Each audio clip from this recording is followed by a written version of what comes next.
right, well, thank you again. Another great crowd tonight. If you missed last week, we had our first lecture of the DCL100 lecture series. We had Chance Friends. Unfortunately, I screwed up on the camera and I didn't get him, but he's nice enough that he's going to do a kind of Zoom version of that and recorded version of his presentation. So if you missed last week's, it was great, but I'll have a recorded video of that and post that, so make sure you're on our email list if you're interested in getting that. But tonight we have our second lecture from Eric Null, the former lake manager of the Natural Resource Management area of Deep Creek Lake, now executive director of the Trout Unlimited Council of Pennsylvania. Yes. Did I get that title correct? Yes. Excellent. So Eric is going to talk to us all about the fish of Deep Creek Lake. So thank you, Eric. Can everybody hear me okay? Okay, good. A little bit about myself. I was the former lake manager here at Deep Creek Lake from 2013 till 2024. Now I serve as the executive director of Pennsylvania Trout Unlimited. I'm also the adjunct instructor here at Garrett College for fisheries management and water quality analysis. So basically my entire career has been spent with water and fish. A little bit more about me. So when I was a teenager, I said, man, I love to fish. I wish there was a way I could make a living doing this. And then I found out that there was a wildlife and fisheries biology major. So I figured, yeah, I'll just do that. 4 years later into my bachelor's, I was like, man, I regret doing this. This was tough. But ever since then, I've liked what I've done. Tonight, we're going to talk a little bit about what type of fish are in Deep Creek. And here at the end of this presentation, I want to get it a little interactive with y'all and have your fishing questions.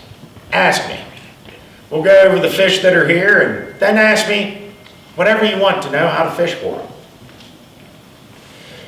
So before I get started, I think probably everybody is well aware, and this is not a political statement, this is just a statement to get you guys' voice heard. Everybody enjoys Deep Creek Lake, everybody enjoys the natural resources that we have. You're probably all aware that right now in the federal government, they have frozen a lot of funds. Grant funding, earmark funding. A lot of those funds are going to conservation. So for the last 2 weeks, I've been on the road in Pennsylvania and West Virginia, asking people, make your voice heard to your legislators. This is not a partisan thing. It's center of the road. All conservation efforts took both parties. The problem we have now is that people need to understand, everybody, that if it wasn't for conservation, we would not have what we have today. It's the backbone of our economy. And as you'll see here in the next slide, it's conservation that enabled Deep Creek Lake to become the $4.4 billion real estate market and natural resource wonder of Western Maryland. So if you think about it, tell your state legislators, your federal legislators, hey, speak for us in conservation and let's free up this funding so we can get to work. That's my ploy. So, Deep Creek Lake, a little bit of its water quality history, things you might not have realized. One, Deep Creek Lake, when it was filled in 1925, Deep Creek Lake was not built as a recreational area. It was built as a hydroelectric station, period. No one cared about recreation in 25. And it was built for a hydroelectric station for the steel mills of Johnstown, Pennsylvania. And I know probably people are like, why Johnstown? Well, when you looked at trying to put a big hydroelectric facility in southwestern Pennsylvania in the 1920s, the problem was all the ground available was owned by the coal companies, and it had coal underneath of it. So they didn't want to build a 3,900 acre hydroelectric reservoir over top of $100 million in coal. When they looked at Garrett County, here where Deep Creek Lake was, there was very little coal resources. Deep Creek Lake is split between geologic features. One feature being where we're standing now, the Monongahela, that has coal, and one being the Devonian, which is the southern end of the lake, that doesn't have coal. So it was really easy to acquire the land and make a hydroelectric station that could fuel the steel mills at Johnstown. So from 1925 to 1970, we had excessive atmospheric pollution. And this photograph right here is Ashland, Kentucky in the 50s. It was called Chemical Valley. We had more oil refineries in Ashland, Kentucky in the 50s and 60s than anywhere else in the world. Probably asking, who cares about Ashland, Kentucky? That's like several hundred miles away. Well, if we read into DNR's fish consumption advisory, we see there's a fish consumption advisory on Deep Creek Lake for arsenic and mercury. Well, we don't have any industry on Deep Creek Lake that produces arsenic and mercury. So where did it come from? It came from Ashland, Kentucky. Because the prevailing winds carried all the smoke from Chemical Valley to us. And when it rained, it deposited those heavy metals and trace elements into Deep Creek Lake. Now you're probably thinking, oh, what about all the coal-fired power plants in West Virginia and Pennsylvania and the steel mills? We didn't have to worry about that. We sent that to Canada. So it was across the border, so, you know, it didn't matter. Maybe Canada did. But funny enough, when I was lake manager, I found a survey in 1964 that took surface pH of Deep Creek Lake. The surface pH was 5.6 to 5.8. Now, to put it in perspective, neutral pH is about 7.2, 7.4, depending on who you're talking to, whether it's a medical person or a water quality person. 5.6 to 5.8 is acidic. And while largemouth bass and bluegill like that, walleye and northern pike and yellow perch don't really like that pH. So in 1970 to 1999, we had the implementation of the Clean Air Act, i.e. conservation. But the Clean Air Act stated that we had to clean up all the effluent to our power plants. So we didn't have Chemical Valley depositing everything here. Well, it took a few decades to do. Hence why I say 70 to 99.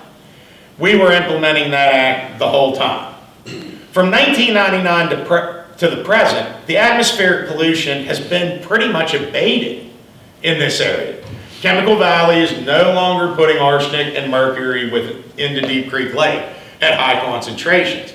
And at present day, the surface pH of Deep Creek Lake is between 6.8 and 7.8. So just with the Clean Air Act, we actually rose the pH over 1 point and made it pretty neutral in Deep Creek Lake, which makes it a great home for almost any fish. So what makes Deep Creek Lake a great fishery? First, it's the water quality. After being at Deep Creek Lake for 14 years measuring the water quality, I can tell you, you're not going to find a finer lake in the eastern United States than Deep Creek Lake for water quality. It's also its habitat. Deep Creek Lake has a lot of diverse structure, rocky shorelines, mud bottoms, we have fallen trees in the lake, we have a very diverse bathymetry or topography for underwater. Topography measures the surface, mountains and everything. Bathymetry measures below the surface of the water. Looks just like a topo map in reverse. Also, we initiated Fisheries Service and the Lake Management Office, initiated habitat enhancements like reef balls and Christmas trees and fish structures to even promote better fisheries in Deep Creek Lake. The other thing is Deep Creek Lake's location. Where Deep Creek was located, now keep in mind in 1925, no one really cared about what the fishery was going to be in Deep Creek Lake. They just cared we're not building a lake over coal. And we can supply Johnstown with power to run the steel mills that the effluent goes to Canada. But when they built it up here on top of the mountain, This is a very small watershed that influences this lake when we compare to things like our sister lake, Cheat Lake in West Virginia. Deep Creek Lake's about approximately 64 square mile watershed. Cheat Lake is a 1,700 square mile watershed. It's the entire Cheat River and its tributaries. So there's not a lot of influence into this watershed. So when we move out, I know if we look along the lake shoreline, we're like, wow, there's a lot of development here. But when we move back from the lake shoreline, we see there isn't a ton of development within the watershed. Where when we go to a sister lake like Cheat Lake, and we look along the Cheat River, we see towns, municipalities, failing sewage treatment systems, no sewage treatment systems, and industry leaching into the Cheat River and therefore Cheat Lake. So the location of Deep Creek Lake in such a small watershed makes Deep Creek Lake very secluded. It's not open to a lot of outside influence. Keep in mind, as per DNR a few years ago, and this was a few years ago, not since COVID and inflation, over $60 million a year is generated on the Maryland economy just from the fishery of Deep Creek Lake. I would say if we put that in today's perspective, we're looking at $70 to $90 million a year. So if we remove this fishery from Deep Creek Lake, Garrett County would lose $60 to $90 million a year on its economy, just with the people who enjoy coming here fishing. So we'll move forward to lake stratification. I'm going to tell you this because when we get into the fish, also, it's being an adjunct instructor in water quality, I got to go through it. When we get into the fish, it'll make more sense. But typically, you have three basic types of lakes: dystrophic, eutrophic, and oligotrophic. Dystrophic lakes, they don't have any oxygen. Eutrophic lakes get their nutrients from turning over in the spring and the fall. And oligotrophic lakes don't turn over at all. And in between there, you have different classifications like mesotrophic, but Deep Creek turns over every spring and fall. So what we see in Deep Creek Lake is the surface layer, a middle layer, what's called a thermocline, which is where when you drop below the thermocline in Deep Creek Lake, you notice it gets very cold very quickly. And it just keeps getting colder as you approach the bottom. And then the bottom layer of the lake. Basically in Deep Creek Lake, Deep Creek has a very, very, very long cycle time.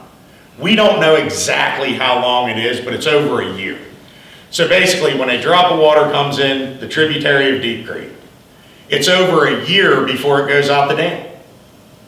So that cycle time, that long cycle time means that we don't have a lot of water agitation in Deep Creek like we do in Savage Reservoir or Jennings Randolph, where we have one large river source in there that every time it thunderstorms, you get a big push of water and it cycles water. So what happens in Deep Creek Lake is, in the summertime, where this thermocline happens, when you go below this thermocline, which it usually takes place at about 23 to 27 feet in summer, there's no oxygen because there's nothing to agitate it. So all the fish in Deep Creek Lake have to live in these top two layers in the summertime. Now when the lake turns over in spring and fall, the fish spread out throughout the water column. And we'll get into that here in a little bit to not discourage you from fishing Deep Creek Lake, but just to let you know when a good time is to fish and not to fish. I can say this with confidence. A good time not to fish Deep Creek Lake is any time that I plan on fishing it, because something is going to go drastically wrong. Another thing to keep in mind, Deep Creek Lake is not a tale of a lake. It's a tale of two separate lakes. So, we have the southern end of the lake and the northern end of the lake, and they're joined by the Narrows here at Glendale. So, when we monitor the southern end of the lake, what we see is the southern end's topography is totally different than the northern, or bathymetry is totally different than the northern's. The southern end of the lake is more flatter, it's shallower. There's a couple deep trenches, but for the most part, it's a nice plain out here in the middle of the lake. When we get up here into the northern end of the lake, we have very steep rocky shorelines that plunge off quickly into deep water. What happens is that the southern end of the lake will go through that fall and spring turnover 1 to 3 weeks before the northern end will. That being said, is that it makes 2 totally different habitats available at one time. Just like we had 2 lakes. And certain fish species will migrate from the northern end to the southern end and vice versa, depending on what they're looking for. A funny thing is, in DNR fisheries samples walleye for spawning right here at the state park and up along these rocky shorelines in the north. That's where they spawn. Funny enough, their biggest concentrations of young of the year walleye, these are walleye that just hatched that year, little guys about that big, are right here at Beckman's. So they come from here all the way to Beckman's because the habitat for the young of the year is better. There's more food for them because the southern end of the lake warms quicker. Its phytoplankton blooms and its algal and its not harmful algal blooms occur much sooner than the northern ends. So let's go into what everybody wants to talk about, the fish. Now I'm not going to talk about every fish that's in Deep Creek Lake, not the minnows and the little guys, but I will, we're going to focus primarily on game fish. But I will say this, the fuel of the game fish of Deep Creek Lake is this guy, the golden shiner. This is the main forage fish within Deep Creek Lake. Golden shiners are pretty common throughout this region. A lot of them introduced what we call bait bucket introduction, which is just what it sounds like. Somebody went to a bait shop, got some golden shiners, came to the lake, used them, threw the rest of them in the lake, and 60, 70 years later, your main food source is golden shiners. Now golden shiners can be anywhere from this big to 17 inches long. One of the neat things about golden shiners are that if given the right conditions, they can spawn successfully up to 5 times in a season. So they are a food factory for our predatory fish. The other thing is golden shiners like to move around. And keep this in mind when you're fishing for predatory fish in Deep Creek Lake. If you find the food, you'll find the predators.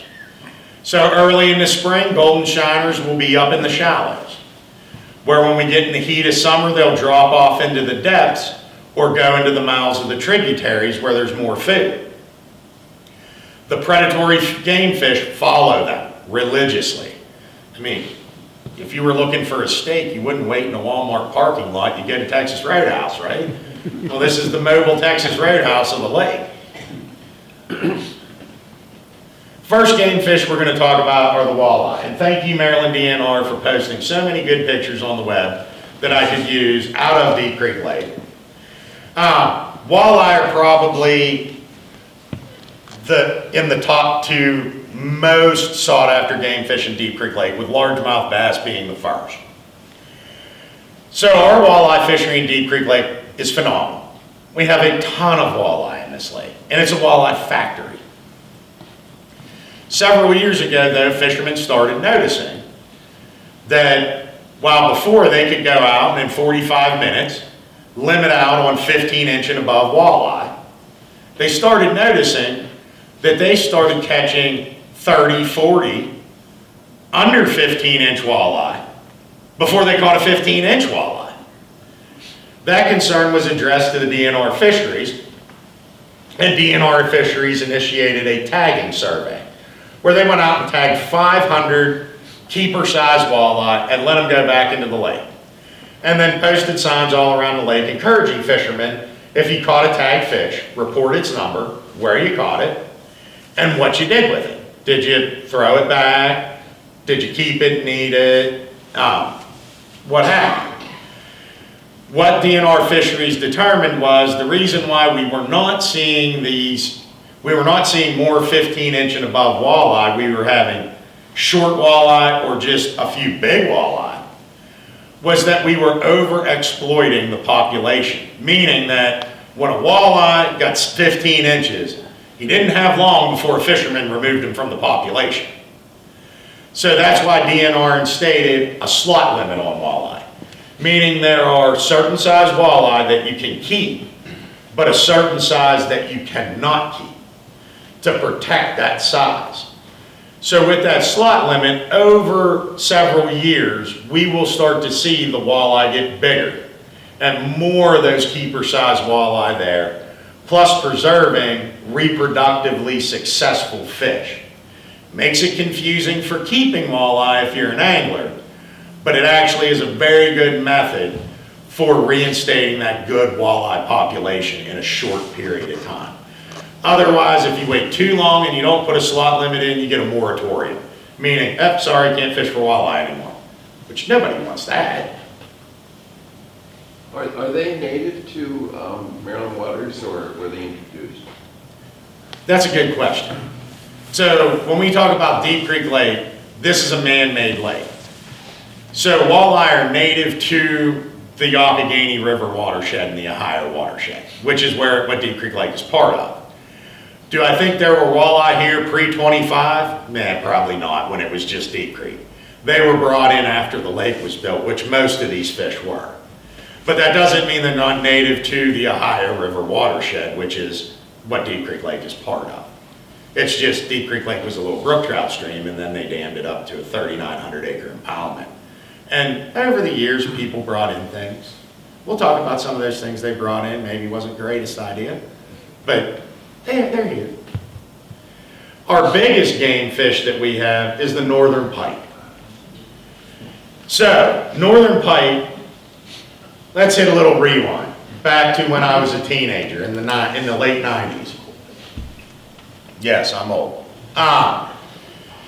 In the late 90s, my father and I had a bass boat. We would come up here in the evenings and we would go fishing at Deep Creek Lake, launch at the state park and fish all around. And back then, you heard of people catching one or two, 25, 26-inch pike. But we would catch so many chain pickerel.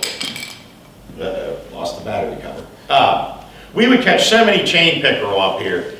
It was unbelievable. I'd actually feel sorry for largemouth bass when we caught them, because there were so many chain pickerel. It was like, gosh, you got the short end of the stick here. You got to beat them to the food. Today, when we look at fishing Deep Creek Lake, we still catch chain pickerel, but they're not anywhere near as abundant. Well, one of the favorite food of northern pike are chain pickerel, because they inhabit pretty much the same area. Northern pike evolved to spawn pretty much before any other game fish does. So right now, as we see the ice retreating from Deep Creek Lake, these pike are now staging up in shallow water areas and putting the feed bag on, because they're going to spawn here in a couple weeks. And what they do is they get up in very shallow water and they spawn on the stalks of dead submerged aquatic vegetation. Now, since they're the first to spawn, their eggs hatch first. Now, when the things like chain pickerel and yellow perch come in to spawn several weeks later, by the time their eggs hatch, the northern pike are already developed enough that they can eat and feed off of the other young fish that hatch. So the chain pickerel and the pike spawn pretty much in the same place, but when the chain pickerel hatch, the baby pike are already ready to eat them. So it kind of weeds them out. Interestingly enough, in the last 20 years, Deep Creek Lake has become sort of a mecca for trophy pike, in excess of 40 inches long. I remember our previous fisheries manager, Alan Klotz, showing me some photos that they had from their first electrofishing survey of spawning pike, where they were targeting big females. In one night, they shot 3 pike that would break the state record by 10 pounds. So if you're looking for a state record to break, the northern pike in Deep Creek is the one you want to try to break. Because it's probably the easiest, because there's tons of big pike in here. And these guys, in the spring, after they spawn, they stay shallow in the coves and feed. As it warms in the summer, they start dropping into deeper water. And then, like I said about the submerged aquatic vegetation, these guys will rove the edges of the deep weed lines in 14 to 16 feet of water, especially the real large pike. And they'll just sit there, they'll go back and forth waiting for something to come out of the weed beds. And when it does, they'll ambush it and eat it. So in the summertime, if you're fishing for pike, you're going to want to be towards the main body of the lake on a deep weed edge.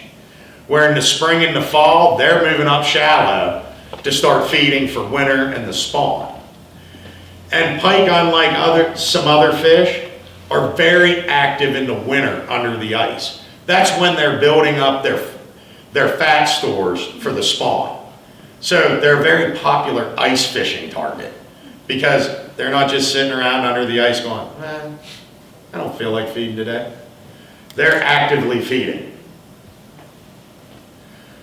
A lesser known of our fish, but still important, is the smallmouth bass. Smallmouth are characterized by a smaller mouth than a largemouth. They're often called bronze backs because they have a nice bronze color, and they're typically smaller than largemouth bass.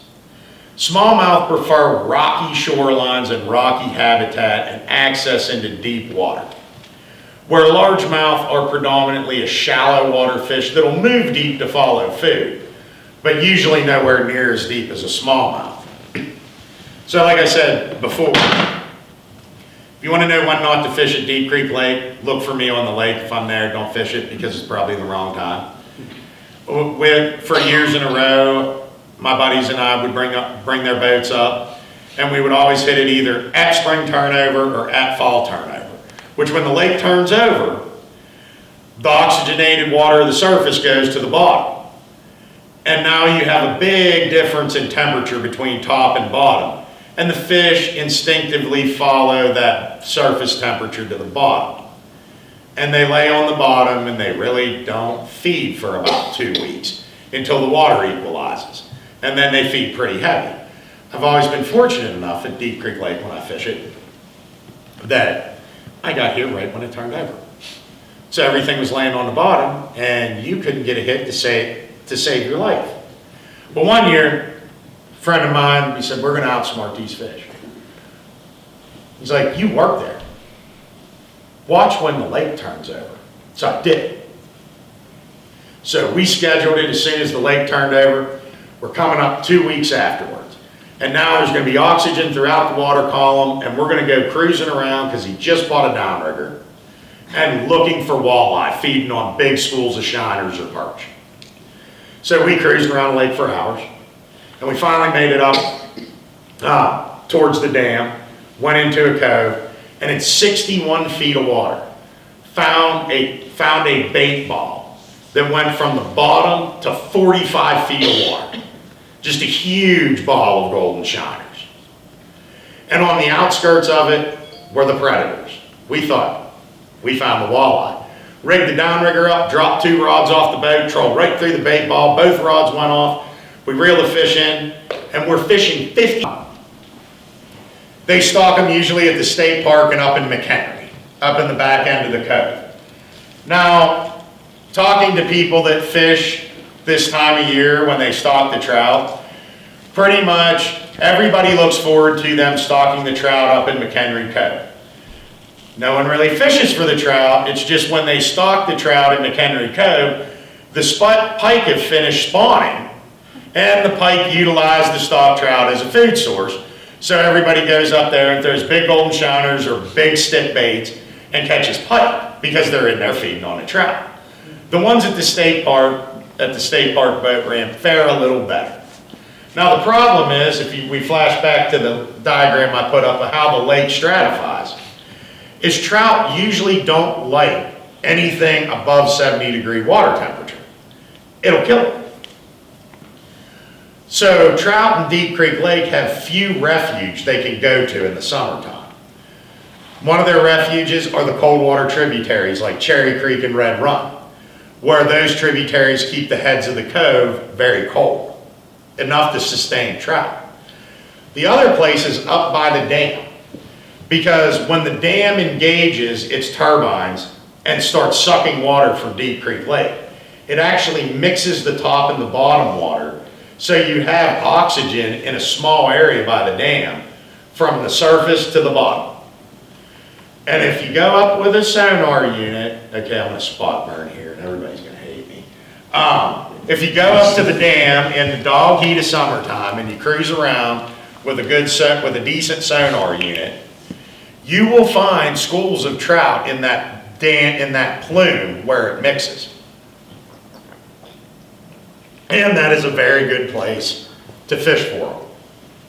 When fall comes and spring comes, trout instinctively will migrate to flowing waters to try to spawn. Not that they're successful, but that's when you'll find these trout moving, depending whether they're brown or rainbows, to the mouths of the bigger tributaries, like Cherry Creek, is in the spring and the fall. But they're here, we stock them, you can target them, or you can utilize them as a sign of when the big pike are feeding. You're not allowed to use them for bait, but Rapala does make an 8-inch long rainbow trout pattern stick bait. Works great. A new one, not so much new, but a newer one that we traditionally never heard a lot about until the last about 8 years, are the crappie, both white and black. Now, these are another form of panfish, and they're very sought after to eat. They're very good. They make bluegill. They make bluegill taste like Mrs. Paul's fish sticks. When I started at Deep Creek in 2011, it was very rare to hear someone catching a crappie. As of last year, people were filling their live well with big crappie, like the one you see in the photo. Crappie have now made an existence in Deep Creek, and a sustainable one. So and then with habitat introduction such as Christmas trees and reef balls and things like that, we're promoting more crappie to be out there and a more fishable population. So I look for this fish to only increase in Deep Creek Lake as the years go by. And we'll talk about one, and this one may shock some people, probably Bruce.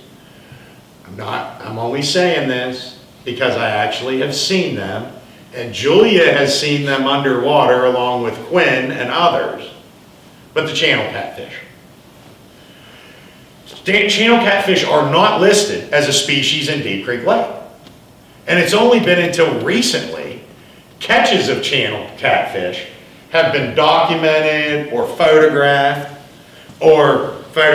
while lake management divers were in the water. But they are reproducing in here. Now don't get scared, it's not the blue catfish. This one is native to the Ohio. Little sidebar, interesting information. So everybody's aware of the blue catfish in the Chesapeake Bay and how we're spending money, begging for money to get rid of the blue catfish because they're an invasive problem. They're eating blue crabs, they're eating perch, and pretty much anything they can fit in their mouth. So where we're sitting now is the Ohio River watershed. Guess what's native to the Ohio River? Blue catfish. So at the same time Maryland launched war on the bay for blue catfish, Pennsylvania started a multi-million-dollar reintroduction program of blue catfish into the Ohio. Now, it kind of shows you some of the faults with government. Here wants to get rid of them. Right across the border wants to reestablish them. You'd have thought maybe we could have got our heads together and took a truck down to the bay and took a bunch of them off their hand and brought them to the Ohio River. Instead, no, Pennsylvania's culturing blue catfish, spending millions of dollars, and Maryland's spending millions of dollars to remove blue catfish. I don't know. I worked for government for 14 years, still don't know.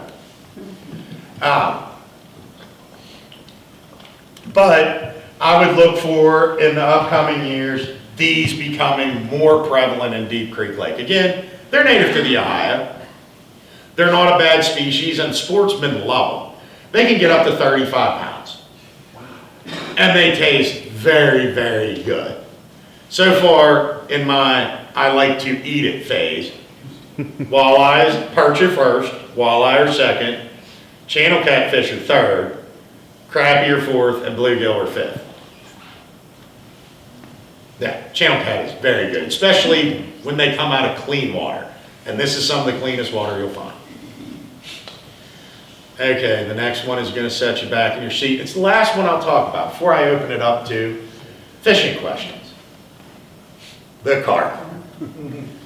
Deep Creek Lake has tons of carp. Some of them 20, 30, 40 plus pounds. Again, if you want to target a state record in Deep Creek Lake, northern pike and carp, because the state record carp is in here. I think the state record carp, don't quote me, is about 40 pounds or so. Yeah, there's carp in here that'll tip a kayak over. And every spring we get to see them up close and personal in the southern end of the lake because they're what's called a mass spawner, where they, in mass, go into the shallow areas and root up the bottom, and instead of pairing as a male and a female, males will follow a female to when she releases her eggs to release sperm. And as they do that, they can be doing this by the thousands. And they just churn the water up into the southern end of the lake. And it'll start happening around the end of April to the mid of May. You'll notice the shoreline, even when it's not windy, starts getting muddy. There's no boat traffic. It's muddy because of the carp spawn. Now, carp came from Europe. Now, we know here in America, one of our biggest game fish are largemouth bass. Probably all familiar with the FLW Tour, Bass Masters, and guys going out and spending a lot of money on boats, gear, electronics to chase bass. In Europe, this is the bass. People spend thousands of dollars a year in Europe to fish for carp. There are some lakes in England, because most of England's water is private, which you have to pay per day or per hour you fish in it. There are some lakes in England that they call trophy carp lakes that people will pay as high as 1,000 English pounds an hour to fish. Yes. So when we rewind back to right around pre-20th century, Americans got this idea, well, Europeans fish for carp, and that is their sport fish. So we want to be classy, just like Europeans. So what are we going to do? We're going to go over to Europe and get some carp. Now, mind you, carp are very, very hardy fish. I mean, channel cat are too, but both of them, if you throw them on the bank for about 3 hours, you can throw them back in the water and they swim off. They're pretty resilient. So we went to Europe and we got carp, and we brought them over and we stocked them in every lake and river that we could, hoping that we would get this huge, giant sport fishing economy like Europe had. Americans didn't really care for carp. They didn't fight as hard as bass, or they fought hard, but they weren't as pretty as bass, they weren't as pretty as pike, they didn't taste as good. I mean, I don't know if anybody's ever eaten carp. I've smelled it cooked, that was enough. But they're here, and it actually has the carp in Pennsylvania has a nickname called the River Queen, because every river in Pennsylvania has carp, and probably in the nation. But that being said, they're here, and you can utilize them. And here in the last 10 years, as you can see by the photo, fly fishing for carp has become a very, very big sport. They're one of the hardest fish you'll ever take on a fly. But when you hook one, it's like hooking a bonefish on the flats of the Bahamas. They are excellent fighters. In Deep Creek Lake, if you fish any shoreline at night, you have a chance just using dough ball, corn, night crawlers. You have a chance at getting a 20-pound plus fish that's a carp. And again, they're not native, but they're here. We make the most of it with what we have. Now, with that, I'll take any fishing questions you have. Anybody have any fish? Go ahead. What about bluegill? Where do you find them? What's their habitat? Glad you asked that, because I was prepared. Here's a map of the lake. So, depending on, for bluegill, depending on the time of year you fish, coming into the spring, you're going to want to target right here in the state park shoreline, down here in Arrowhead, but you're not going to want to target the real shallow water in the spring. You're going to want to be in the 5 to 8 foot depth range. As the spring warms up in June or so, you want to target the boat docks, because they'll sit under the boat docks for cover up until it gets really, really hot in the end of July. And then they'll sink back off into 8, 9 foot of water out on these shorelines. Now, when we get into the real heat of summer, you get up here on the deep drop-offs of the northern end of the lake, you'll still find them off the dock, under the docks. They'll just be in like 6 to 10 foot of water. And then in the wintertime, they'll come up a little more shallower, 5, 6 feet under the ice. But the fall, they'll start moving back up again when the water pools into the shallow water to feed for the winter. So any shoreline in Deep Creek Lake is good for bluegill. But if you're here in May and June and the 1st of July, target the boat dock, under the boat docks. If you have a boat dock, there is going to be large bluegill underneath of it that time of year. Used to catch a good bit of them. I'm on the lake down by the bridge. Mhm. What's the road I live on? But don't see much of them anymore. But we get a lot of broadleaf pondweed around the dock. Yeah. A problem? No. Actually, it's not. And actually, that's why you're not seeing as many, because they actually get, those big bluegill actually get into that big leaf pondweed and they stay under it, just like they do a dock, because it's cover. And if you can sink like a little jig down in between it, you'll get them. And if you can see the edge of the big leaf pondweed, they're laying right there on that edge, waiting for something. Now, when you hook one on that edge, as you're bringing it in, a northern pike might take it off your line for you. But yeah, they're actually, why you're not seeing them as much under your dock, is because they're using that big leaf pondweed as cover instead of your dock. But they're still there. Just haven't caught them, I guess. It's tough to get them out of there. I always found at Deep Creek, if you could find a weed edge or you could find a clean dock, and it's easier to find a clean dock in like May before the pondweed comes up. If you set down about 3 foot in depth, put a little split shot on, about a size 8 hook, and a small float, and put a single mealworm on, and let it drift right against the dock, the big bluegill would take it and pull the float under the dock. But yeah, a lot of places that, when we look at like Yacht Reservoir, a lot of your bluegill fishing is done in 1 to 2 feet of water. Here in Deep Creek, they are not afraid to be in 3 to 6 feet. But yeah, when you got pondweed, they'll use it for cover. So fish the edges of the pondweed. Yeah, it messes up your fishing. Go ahead. Do you have a book or a resource about, fishing in Deep Creek to recommend? There's one that actually is over. Jimmy Wiggins. Yeah. Wrote The Reluctant Dragon. Yeah, The Reluctant Dragon. Yeah. Yeah. The state park has copies of it, and it's available on the internet, I believe. It's written by the guy that owns the Bass and Box in LaVale. Oh, Go ahead. You mentioned to water turnover. I think it was a Yes. Milwaukee thing. Yeah, I'm not sure. But I know Jimmy Wiggins was one of them. To the water. Okay, good question. In Lake Turnover, what happens is, when we come out of wintertime like we are now, pretty much the lake has about the same temperature as on the top as it does the bottom. Be a little bit warmer on the bottom. Water's densest state is about 40 degrees Fahrenheit. So actually what happens is when water turns to ice, ice floats.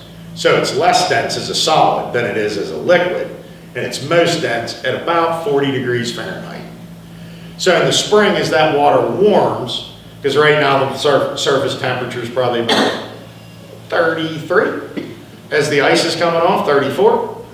As that water warms and wind blows across the lake, the heavier water will sink, and it'll force the bottom water back up to the top, because it'll be lighter. When it does that, it brings all the nutrients from the bottom up to the top, and that's what fuels the food web of Deep Creek Lake. If Deep Creek didn't turn over, it would die, because nothing would have any food. And what we get into fall is the opposite happen. As water cools, winds pick up, the wind blows across the lake, and we have this anoxic layer, or no oxygen layer on the bottom. When the water reaches the right density, it slips back down to the bottom and forces the bottom water back up to the top. And the indicative thing of turnover is this spring, when you look out on the lake, and like right now, when the ice comes off, you're like, man, this is the clearest body of water in the continental United States. And then, in May, you'll look out and it'll be like an emerald cloudy green that you can only see a couple feet down in. You'll be like, ew, he flushed the toilet. Actually, that's the turnover. That's the phytoplankton and the algae blooming that's going to fuel the lake. And in the fall, we see the same thing happen. The lake will be very, very, very clear towards the end of summer and fall. And then one day you'll look at it, it'll be emerald green and milky. And that's what fuels the lake in the wintertime. So it's the density and the nutrient dispersion in the water that allows the lake to turn over. Where if we go up to the Great Lakes, they're all oligotrophic lakes. They don't have a nutrient gradient in them. And their oxygen is pretty much the same at the top as it is at the bottom. So they never turn over. So while we think of the Great Lakes as being a fish factory, which they are, they're actually what we refer to as naturally infertile, meaning they don't have a lot of natural nutrients. Where Deep Creek Lake, being a mesotrophic or eutrophic lake, has natural nutrients. So we'll say per square foot of Deep Creek Lake, you'll hold more fish per square foot in Deep Creek Lake than you will per square foot in Lake Erie. There's just a lot of square feet in Lake Erie. So that's why we see so many fish in Lake Erie. But yeah, Deep Creek Lake is a very, very viable fishery. And again, keeping in mind that turnover is what fuels that lake. And it's all about the nutrient concentrations, oxygen concentrations, and the density of water at the certain times of year that allow that water to just flip. You're welcome. Anybody else? Yeah? Can you catch carp when they are spawning? Yes, it's very easy to catch them when they're spawning. On what? Pick something. You can catch them on a fly. They're extremely easy to catch. You just have to get out in front of them and slowly move the fly as the group's moving over it. You can do it with a tiny little bucktail jig like that. You can do it with a crayfish, rubber worm, what have you. The big thing is when they're spawning, you kind of upset them, because if something swims through, the males will instinctively try to get out of the way of the female. And since they don't have hands, they use their mouth. So yeah, you can catch a lot of carp in the spawn. Okay? The fish that you spoke about this evening, which ones were purposely introduced to the lake from like maybe the July, as opposed to the ones that were an accidental release of somebody dumping a bucket and then just spawning from there? I would say probably the only one that was an accidental, and again, we're here at Deep Creek Lake's 100th birthday. We had a lot of years here. I'd say probably the one that we may think of most as accidental would be the golden shiner. The rest were intentionally put here at some point in time. Might have been the DNR, it might have been a gun club from 1930, but the rest of them were pretty much intentionally put here at some point. Good. The slots for the walleye, do they change over the year? Do they last a year? Or how do we find out what they are? They'll be in the fishing regulation manual, and they won't change over the year. It'll be when walleye season comes in, the slot limit that's there now will be in place until they start seeing the bigger recruitment of fish. So they're not going to change it next year and be like, oh, well, you know, from 16 to 19 inches is the slot this year, and the next year, say, 18 to 20. They'll leave the slot in place until they see the results. But yeah, you can get it online or right out of your fishing manual. What and where is the deepest part of the lake? Good question. Right there. Close to the dam? Yes, 72 feet. Oh, wow. Yeah. Yeah. Go ahead. Nutrient refers to vegetation, chemicals? No, nutrients within the solution of the water. So things like phosphates, nitrates, and when we talk about natural nutrients, it's limestone, magnesium carbonate, and even salts. It's things that plant life can react to, or zooplankton can utilize for food. So, you know, we don't ever want to see the lake get too many nutrients, which it doesn't have. But some nutrients are always good because it sustains life. Chemicals? Natural chemicals, yeah. From the geology, from the soil, yeah. When all the boat traffic ramps up, like after Memorial Day, does that, I mean, I notice a lot of turbulence, especially where we are in North Glade. Does that change the ecosystem and the fishing and shift things around? Or When you get a lot of boat traffic, keep in mind that fish have ear bones called otoliths. So, but they're in their head. So they can feel vibration. So they're very sensitive to sound. And also, they have a lateral line system, which is a line that runs the length of their body that has pores in it. That actually lets them feel sound also. So when you're running a 25-foot Supra at 50 miles an hour over the water, they'll actually sink lower in the water column to buffer themselves from that sound. Or they'll go back in the back of the coves where they don't have that. The turbidity doesn't affect them as much as the sound, and that's why you hear a lot of people say, other than the fact that if you go out on a Saturday in July on the lake to fish at midday, you're probably going to have to pack Dramamine and chain yourself into the boat. But you hear people that say that, it's no good to fish. Well, yeah, because you're going to fall off the boat. But also, if those fish go deep, and then when the boat traffic stops, they'll come back up shallower and start to feed towards nightfall.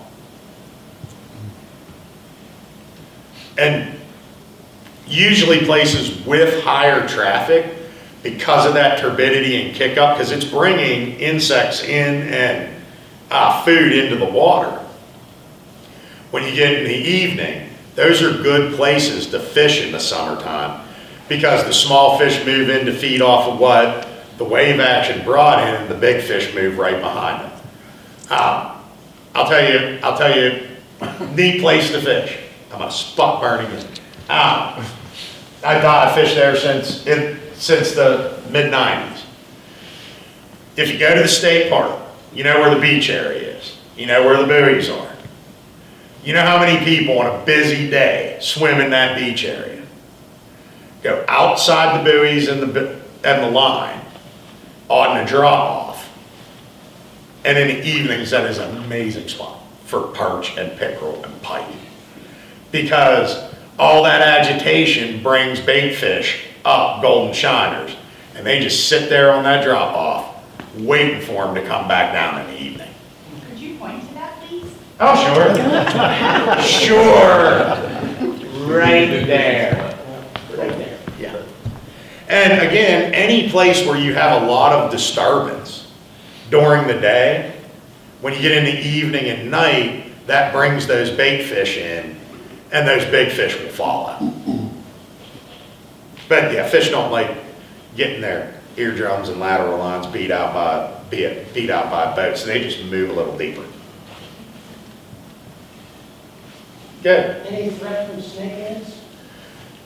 There's always a threat that somebody that's not in their right mind will go down to the bay, and since they can live for 3 days out of water, chuck a snakehead in their boat and go, you know what, that'd be a cool thing to have in Deep Creek right there.